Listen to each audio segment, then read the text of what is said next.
സിനിമയിലൂടെ രാഷ്ട്രീയം പറയരുതെന്നും രാഷ്ട്രീയമെന്നാൽ കക്ഷി രാഷ്ട്രീയത്തിനപ്പുറത്തേക്ക് പലതുമുണ്ടെന്നും തിരിച്ചറിയാത്ത എഴുത്തുകാരും സംവിധായകരും നിലനിൽക്കുന്ന, അതെല്ലാം വലിയ രീതിയിൽ ആഘോഷിക്കപ്പെടുകയും ചെയ്യുന്ന സമകാലിക മലയാള സിനിമയെ സംബന്ധിച്ച് ഒരുപക്ഷെ ജോൺ അബ്രഹാം എന്നത് കള്ളുകുടിയനായ ഒരു അരാജകവാദി മാത്രമായിരിക്കാം.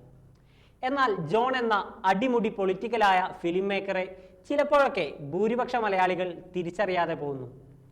ജോൺ അബ്രഹാം എന്നത് ഒരു അപൂർണതയാണ്. കൃത്യമായ ഘടനകളോ വാർപ്പ് മാതൃകകളോ ഇല്ലാതെ ജോൺ അബ്രഹാം ഈ ലോകത്ത് കുറച്ചു കാലം ജീവിച്ചു. എന്നാൽ ഇന്നും ഭൂരിപക്ഷം ആഘോഷിക്കുന്നത് ജോണിൻ്റെ അരാജകത്വ ജീവിതം മാത്രമാണെന്നൊരു തോന്നൽ ശക്തമായി തോന്നിത്തുടങ്ങിയ ഒരു സമയത്തായിരുന്നു അമ്മയെ അറിയാൻ എന്ന ചിത്രം വീണ്ടും കാണുന്നത്. ജോൺ എന്നും കലാപകാരിയായിരുന്നു.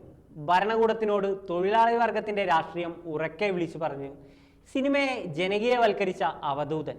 സിനിമയെ ജനകീയവൽക്കരിക്കുന്നതിന് വേണ്ടി ജോൺ അബ്രഹാമും ഒഡേസ സത്യനും തുടങ്ങിവെച്ച ഒഡേസ കളക്റ്റീവിൻ്റെ ആദ്യ ചിത്രം. തെരുവു നാടകം ചെയ്തും ബഹുജനങ്ങളിൽ നിന്ന് പിരിവെടുത്തും സ്വരുക്കൂട്ടിയ പണം കൊണ്ട് നിർമ്മിക്കപ്പെട്ട മലയാളത്തിലെ ആദ്യ ജനകീയ സിനിമ. ബ്രിട്ടീഷ് ഫിലിം ഇൻസ്റ്റിറ്റ്യൂട്ടിൻ്റെ മികച്ച 10 ഇന്ത്യൻ സിനിമകളിൽ ഇടം പിടിച്ച ഒരേ ഒരു ഇന്ത്യൻ സിനിമ അമ്മയെ അറിയാൻ. അമ്മയെ അറിയാൻ ഇന്ത്യൻ സിനിമയുടെ തന്നെ ചരിത്ര വഴികളിലെ ഒരു പ്രധാന ഏടാണ്. ഡൽഹിയിലേക്ക് ഗവേഷണാവശ്യത്തിനായി തൻ്റെ കാമുകിയുമൊത്ത് പുറപ്പെടാനൊരുങ്ങുന്ന പുരുഷൻ എന്ന ജോയ് മാത്യുവിൻ്റെ കഥാപാത്രം യാത്രക്കിടെ വഴിയിൽ വെച്ച് തൂങ്ങി മരിച്ച ഒരു യുവാവിൻ്റെ മൃതദേഹം കാണുകയും അത് തനിക്ക് അറിയാവുന്ന ഒരാളാണെന്ന തോന്നലുണ്ടാവുകയും ചെയ്യുന്നതോടുകൂടി ഡൽഹിക്കുള്ള തൻ്റെ യാത്ര മാറ്റിവെച്ച് മൃതദേഹം നാട്ടിലെത്തിക്കാനും മരണവിവരം യുവാവിൻ്റെ അമ്മയെ അറിയിക്കാനും വേണ്ടി ഇറങ്ങിത്തിരിക്കുന്നു. മലയാളത്തിലെ ഏറ്റവും മികച്ച റോഡ് മൂവികളിൽ ഒന്നുകൂടിയാണ് അമ്മയെ അറിയാൻ. 80കളിലെ കേരളത്തിൻ്റെ രാഷ്ട്രീയ സാമൂഹിക അന്തരീക്ഷത്തെ സിനിമ കൃത്യമായി അടയാളപ്പെടുത്തുന്നുണ്ട്. വയനാട് മുതൽ ഫോർട്ട് കൊച്ചി വരെ ഹരി എന്ന സുഹൃത്തിൻ്റെ മരണവാർത്ത അവൻ്റെ അമ്മയെ അറിയിക്കാൻ പുരുഷൻ്റെ കൂടെ കേരളത്തിൻ്റെ പല ഭാഗത്തുള്ള സുഹൃത്തുക്കളും ഒത്തുചേരുന്നു. മലയാള സിനിമ അതുവരെ കണ്ടുശീലിച്ച ആഖ്യാനങ്ങൾക്കുള്ളിൽ ഒതുങ്ങി നിൽക്കുന്ന ഒന്നല്ല 1986 പുറത്തിറങ്ങിയ അമ്മയെ അറിയാൻ. അത് അടിസ്ഥാന ജനവിഭാഗങ്ങളുടെ പ്രശ്നങ്ങളെ അഭിസംബോധന ചെയ്യുന്നു. ഭരണകൂട ഭീകരതകൾ ചർച്ച ചെയ്യുന്നു. വയനാട് നിന്നും തുടങ്ങി കോഴിക്കോടും ബേപ്പൂരും കൊടുങ്ങല്ലൂരും തൃശ്ശൂരും കോട്ടപ്പുറവും വൈപ്പിനും ഫോർട്ട് കൊച്ചിയും അടക്കമുള്ള സ്ഥലങ്ങളിലെ വർഗ സമരങ്ങളിലൂടെയും വിദ്യാർത്ഥി പ്രതിഷേധങ്ങളിലൂടെയും തൊഴിലാളി യൂണിയൻ സമരങ്ങളിലൂടെയും സഞ്ചരിച്ച് കേരളത്തിൻ്റെ സാമൂഹിക രാഷ്ട്രീയ ഭൂമികയുടെ ഒരു നേർചിത്രം ജോൺ ചിത്രത്തിലൂടെ വരച്ചിടുന്നു.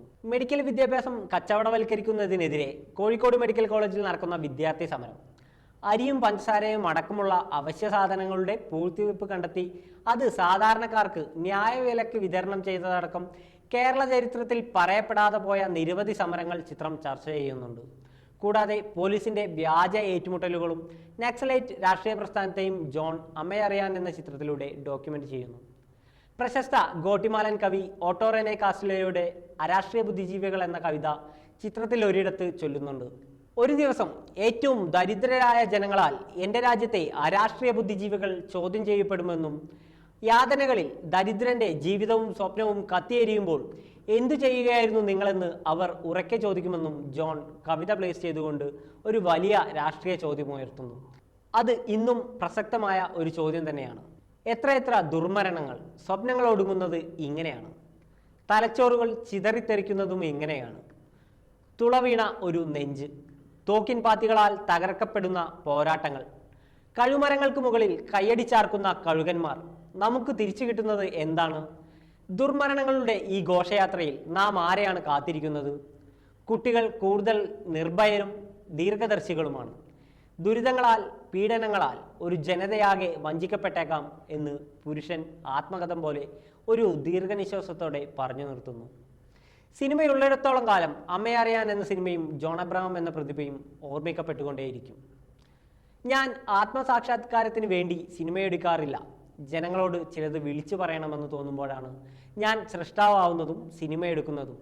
എൻ്റെ സിനിമ ജനങ്ങൾ കാണണമെന്നും അതിൻ്റെ എല്ലാ അർത്ഥത്തിലും മനസ്സിലാക്കണമെന്നും എനിക്ക് നിർബന്ധമുണ്ട് എന്നാണ് ജോൺ അബ്രഹാം തന്നെ പറഞ്ഞിട്ടുള്ളത്. 1972 പുറത്തിറങ്ങിയ വിദ്യാർത്ഥികളെ ഇതിലെ ആയിരുന്നു ജോണിൻ്റെ ആദ്യ ചിത്രം. 1977 അഗ്രഹാരത്തിൽ കഴുതെ, 79 ചെറിയാച്ചൻ്റെ ക്രൂരകൃത്യങ്ങൾ എന്നീ ചിത്രങ്ങളും കൃത്യമായ സാമൂഹിക രാഷ്ട്രീയ നിലപാടുകളുള്ള ജോൺ എന്ന സംവിധായകൻ്റെ പ്രതിഭ വിളിച്ചോതുന്ന സൃഷ്ടികൾ കൂടിയാണ്.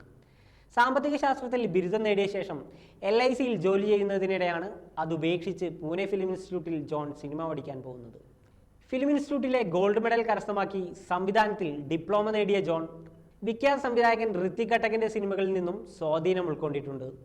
കൂടാതെ മണി കൗളിന്റെ സഹസംവിധായകനായും ജോൺ പ്രവർത്തിച്ചിട്ടുണ്ട്.